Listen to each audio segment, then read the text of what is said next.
একটা শহরে থাকত অরণ্য ও তার মা। অরণ্য বাড়িতে বসে থেকে একটু বিরক্ত বোধ করছিল।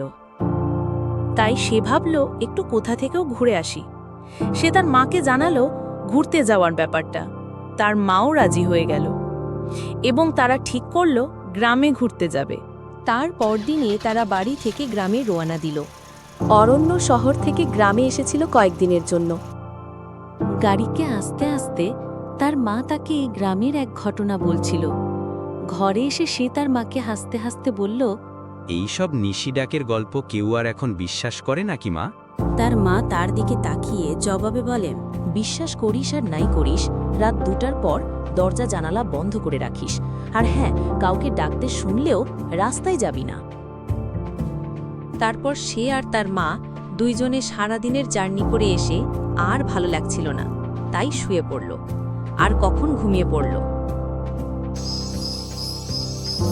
তারপর কখন রাত নেমে এসেছে তারা কেউ জানেই না।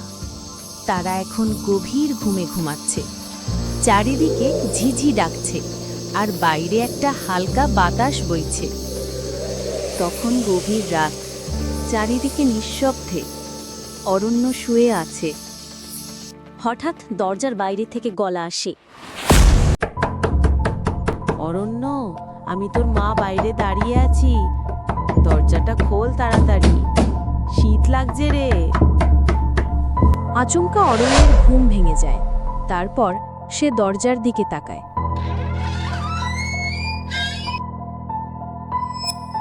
আমি তো এখানেই আছি, দরজা খুলিস না। অরণ্য পিছনে ঘুরে দেখে তার মা দাঁড়িয়ে আছে এবং অরণ্য থমকে যায়। দরজার ওপাশ থেকে আবার সেই গলা, তুই ভুলে গেছিস রে, আমি তোকে নিতে এসেছি। আগেও তুই ফিরেছিলি ডাক শুনে, এবার দরজা খোল। সেটা একজন মেয়ের ছায়া, যার পা উল্টো মুখে ঘোরানো। সে ফিসফিস করে বলল। অরণ্য আবারও আটকে ওঠে, দরজা বন্ধ রাখে। সে তার পাশের দেওয়ালের দিকে তাকিয়ে দেখে, কেউ আমার ডাক শুনে একবার তাকালে তার আর ফেরার রাস্তা থাকে না। সে আমার বশে চলে আসে।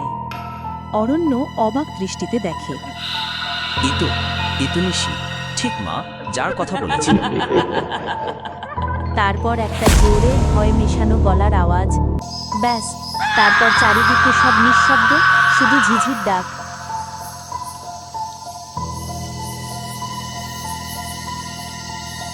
পরদিন সকালে গ্রামের লোকেরা দরজা খোলা পায়।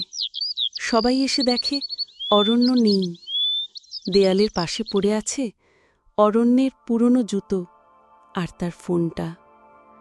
ভাঙা স্ক্রিনে আর দেয়ালে একটা কালো কালি দিয়ে লেখা আছে, আমি তো কাউকে ডাকিনি, তবু এসেছিল। এবার আমি প্রতি রাতে সবাইকে ডাকব। এমন ভয়ঙ্কর কাহিনী যদি আরও পেতে চাও, সাবস্ক্রাইব করে পাশে থেকো, কারণ পরের নিশিটা হয়তো তোমার জন্য। আর হ্যাঁ, নিচে কমেন্ট করে জানাও গল্পটা তোমাদের কেমন লাগলো।